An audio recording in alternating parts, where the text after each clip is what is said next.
आत्मीय भाइयों और बहनों, पुस्तक व्यायाम हमारी एक अनिवार्य आवश्यकता। लेखक श्री राम शर्मा आचार्य आपको बहुत सारी बातें अभी तक आपको पढ़कर सुनाई। इसी पुस्तक से स्वाध्याय सत्संग के क्रम को बनाए रखते हुए परम पूज्य गुरुदेव आपसे कुछ कह रहे हैं। शरीर स्वस्थ कैसे रहे, इसके लिए प्रयासरत रहिए।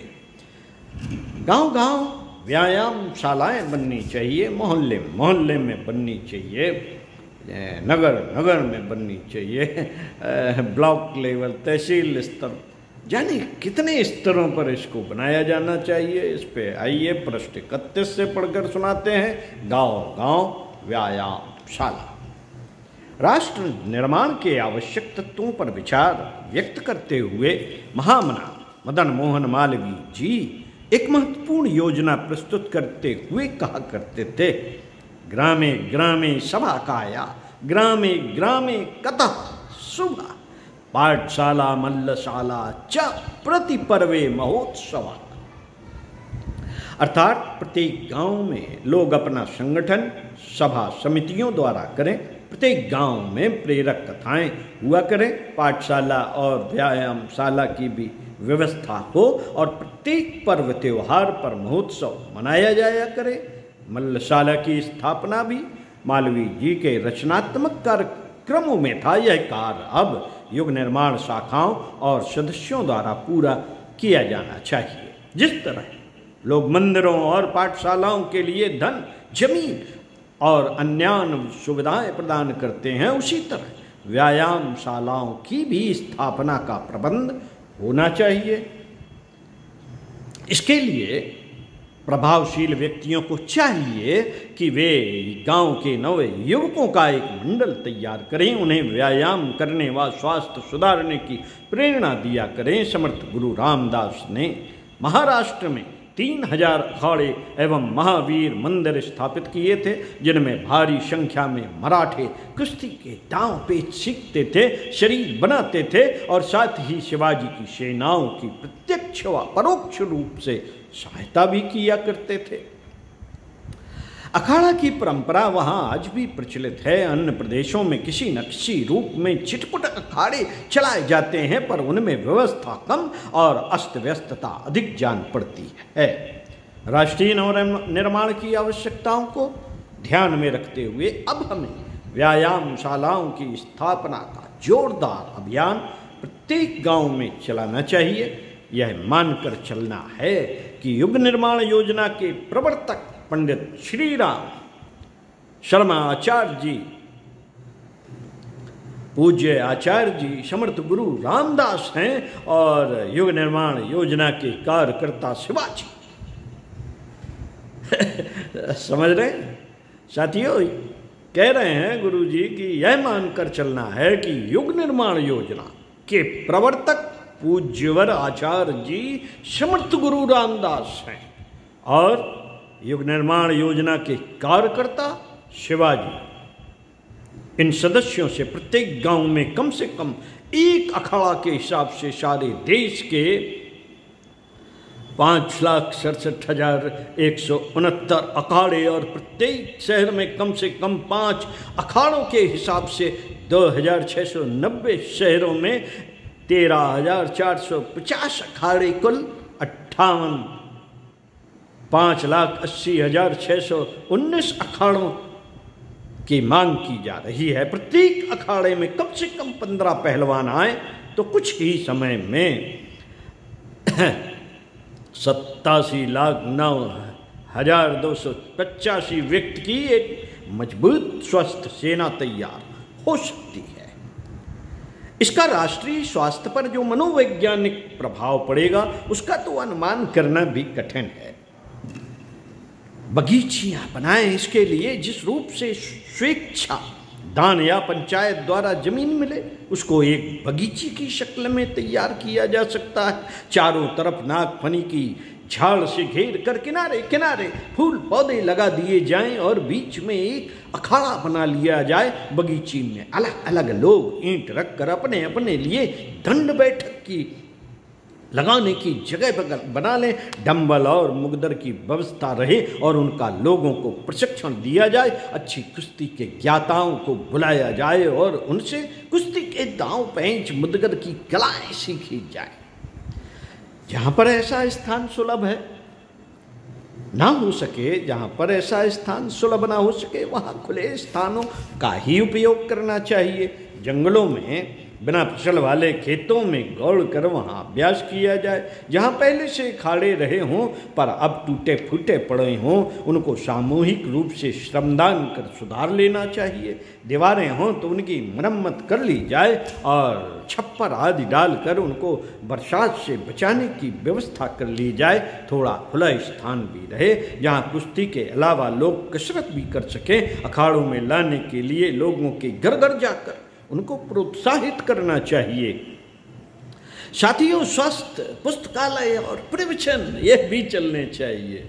व्यायाम शालाओं में एक छोटी सी कोठरी का प्रबंध हो तो वहाँ ऐसी पुस्तकों को इकट्ठा कर एक छोटा सा पुस्तकालय बनाया जाए, जिनमें व्यायाम संबंधी विचार, प्रेरक और प्रशिक्षण देने की बातें लिखी हों, जिन्हें पढ़कर लोग व्यायाम और खेल कूद की प्रेरणा प्राप्त करें। लोगों को प्रयत्नपूर्वक वह पुस्तकें पढ़ाई जाएं। समय समय पर छोटे छोटे व्यायाम संबंधी परिपत्र छपाकर लोगों को वितरित किए जाएं।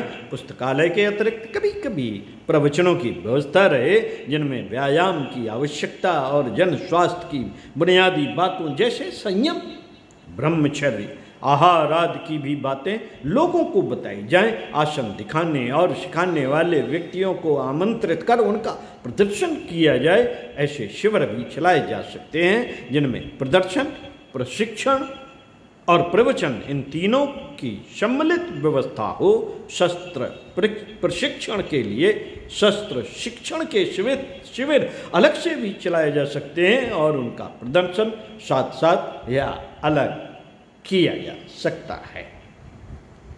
साथियों, सामूहिक चंदे की भी साधनों के लिए सामूहिक चंदे की भी आवश्यकता होती है। इन कार्यों के लिए कुछ धन की आवश्यकता होगी। कुछ लोग इसके लिए स्वेच्छा सहयोग दे सकते हैं। इसके अतिरिक्त थोड़ा थोड़ा एक मुश्त या मासिक सामूहिक चंदा भी किया जा सकता है। इस चंदे का उपयोग केवल स्वास्थ्य और व्यायाम संबंधी आयोजनों में किया जाए। व्यायाम शाला संचालक के पास उसका पूरा हिसाब रहे, जिसे समय समय पर सदस्यों को बताया और समझाया भी जाता रहे। देश में एक बार व्यायामशालाओं का जाल बिछाने की आवश्यकता है, पर व्यायाम की विशद आवश्यकता इतने से ही पूरी ना होगी। व्यायामशालाओं में थोड़े व्यक्तियों की व्यवस्था हो सकती है, इसलिए खेल कूद की भी अधिक से अधिक व्यवस्था की जानी चाहिए। इसके लिए विद्यालयों में तो खेल कूद का प्रसार है ही, पर वहाँ तो केवल विद्यार्थी वर्ग की व्यवस्था हो पाती है। उतने ही नवयुवक ग्रामीण और कामकाजी भी होते हैं। इसके अतिरिक्त दूसरे लोगों को भी खेल कूद की आवश्यकता होती है। इसके लिए भी व्यायामशालाओं के समानांतर क्रीड़ा केंद्र और विभिन्न प्रकार के क्रीड़ा दल तैयार किए जाएं, जो जन धन और साधन उपलब्ध कर सके। वे लोग तो गांवों में भी शहरों की तरह ही फुटबॉल, वॉलीबॉल, क्रिकेट, दौड़ धूप खेले जाने वाले खेलों की व्यवस्था करें। पर जहां साधन उपलब्ध नहीं, वहां कबड्डी दल, तैराकी दल, पीटी, लेजिम दल, लाठी चलाना एवं शस्त्र प्रशिक्षण दल आदि तैयार किए जाएं और उनके नामकरण साहसी शूरवीर योद्धाओं के नाम पर किए जाएं। क्रीड़ा स्थलों की सामूहिक व्यवस्था भी हो सकती है। इसके लिए गांवों में बड़े क्रीड़ा केंद्र भी स्थापित कराए जा सकते हैं, जिनमें बच्चों की खेलबाड़ी, झूला चढ़ना, सरकना तथा जिम्नास्टिक आदि की व्यवस्था रहे। यूँ तो गाँवों में जमीन का अभाव नहीं रहता, अनेकों खलिहान ही खाली पड़े रहते हैं, पर जहाँ वे उपलब्ध ना हो सकें वहाँ दूर खेतों में जाकर भी खेल खेले जा सकते हैं। साथियों, खेल की सामूहिक सत्प्रवृत्ति को प्रोत्साहन देने के लिए यह आवश्यक है कि उनके वार्षिकोत्सव मनाए जाया करें। एक सप्ताह या न्यूनाधिक दिनों में ऐसे उत्सव संपन्न किए जा सकते हैं। इनमें विभिन्न खेल कूदों का प्रदर्शन हो और स्वास्थ्य तथा व्यायाम आदि के संबंध में भाषण और प्रवचन हो। उनकी कमियों और आवश्यकताओं पर विचार विमर्श हो।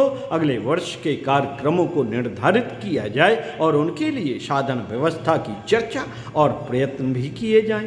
अंत में एक वर्ष की प्रगति से लोगों को अवगत कराया जाए और लोगों को इनके लिए प्रेरणा व प्रोत्साहन दिया जाए। प्रसाद वितरण और यज्ञ आदि धार्मिक आयोजनों का भी प्रबंध किया जा सकता है। प्रतियोगिताएं, साथियों, समय समय पर कई गांवों की या क्षेत्रीय प्रतियोगिताएं रखी जाएं, जिनमें रैली की शक्ल में विभिन्न प्रकार के क्रीड़ा दल सम्मिलित हों। इनका संचालन स्कूलों के टूर्नामेंट की तरह हो। जिस गांव में प्रतियोगिता हो वहाँ के प्रतिनिधि मुखिया बने और वे विभिन्न खेल कूदों का प्रतियोगिता क्रम तैयार करें। साथ ही बाहर से आई हुई टीमों के लिए निवास तथा सुविधाओं की व्यवस्था भी वे अपना कर्तव्य समझे। इस तरह 1-2 दिन तक प्रतियोगिताएं चलें और उनमें विजयी व्यक्तियों या दलों को पुरस्कार तक बांटे जाएं और उनका एक सार्वजनिक समारोह में नागरिक अभिनंदन किया जाए। इनाम के लिए एक गांव या प्रतियोगिता में भाग लेने वाले सभी गांवों में चंदा इकट्ठा किया जा सकता है और उनसे बनियान, मोजे, तौलिए, फाउंटेन पेन, पुस्तकें आदि खरीद कर इनाम के रूप में विजेताओं को बांटे जाएं। साथियों, दंगल का प्रचलन हमारे देश की प्राचीन परंपरा है। पहले गांव-गांव दंगल होते थे। वर्षा ऋतु में तो अभी हजारों गांवों में दंगलों का आयोजन होता है। व्यायामशालाएं इस तरह बनेंगी। कैसे? जनकपुर युग निर्माण शाखा की साप्ताहिक रविवारी विचार गोष्ठी चल रही थी। धार्मिक तथा नैतिक प्रवचनों और रचनात्मक कार्यक्रमों पर विचार किया जा रहा था। श्री सर्वेश्वर जी ने यह प्रस्ताव रखा कि कुछ ऐसा आयोजन किया जाए जिससे समाज के युवकों के गिरते हुए स्वास्थ्य को संभाला जा सके। आजकल के नौजवान उठती आयु में ही पीले चेहरे वाले तथा कृशकाय दिखाई देते हैं। प्रस्ताव का सभी ने स्वागत किया और योजना को कार्यान्वित करने की रूपरेखा बनने लगी। श्री रामचरण जी ने अपने मंदिर के सामने की जमीन देने तथा उसमें एक अखाड़ा खोलने की बात कही, पर समस्या यह थी कि सिखाएगा कौन। इसका हल श्री गोपीनाथ जी ने किया। वे बोले, हमारे कॉलेज के जो व्यायाम शिक्षक हैं वे बड़े ही भले आदमी हैं, निःशुल्क शाम के समय 2 घंटे का समय देने को राजी हो जाएंगे। मैं उनसे बात कर लूँगा। अब सामान खरीदने की बात आई। रेत के बोरों से लेकर व्यायाम के आवश्यक उपकरण क्रय करने के लिए कम से कम 500 रुपये चाहिए थे। सामूहिक रूप से चंदा करके इस राशि को इकट्ठा करने की बात भी तय हो गई। अब श्री ओम प्रकाश जी ने जो बात कही वह अत्यंत महत्वपूर्ण थी। उन्होंने कहा, इतना हम सब कर लें और स्थानीय युवक उचित संख्या में ना आए तब हमारे प्रयास उद्देश्यहीन हो जाएंगे। अतः यह आवश्यक है कि पहले लोगों की मनोभूमि ऐसी बनाई जाए कि वे उसकी महत्ता को समझने लगें और प्यास लगने पर तो प्यासा स्वयं ही कुएं के पास दौड़ा चला आता है। सुझाव सारपूर्ण था, सो सभी ने माना। इसका हल यूँ निकला कि जितने सदस्य झोला पुस्तकालय चलाते थे वे अपनी गतिविधियां बढ़ावें और स्वास्थ्य और व्यायाम से संबंधित साहित्य से फिलहाल सबको पढ़ने को दें। इसके अतिरिक्त छोटी छोटी जनसभाएं की जाएं और उनमें युवकों के गिरते स्वास्थ्य की चर्चा की जाए और व्यायाम की आवश्यकता को समझा जाए। जो अच्छे वक्ता थे उनके नाम नोट कर लिए गए और रविवार का दिन रखा गया इस कार्य के लिए। उस दिन सभी लोग छुट्टी होने के कारण फुर्सत में थे। कुछ ही दिनों में प्रयास के सामूहिक श्रमदान द्वारा अखाड़ा बनकर तैयार हो गया। आवश्यक उपकरण खरीद लिए गए। एक लहर सी फैल गई। सबके मनों में एक नवीन उत्साह सा जाग पड़ा। जो लोग अपना बहुत सा फालतू समय यूं ही गप्पों में लगा देते थे वे अब इस काम में लगाते हैं। चंदा भी सभी ने बड़ी खुशी खुशी दिया। साहित्य पढ़ने तथा छोटे छोटे प्रवचन सुनने से लोगों को समझ में आ गया कार्यक्रम की आवश्यकता क्या है। अखाड़ा खूब चल पड़ा।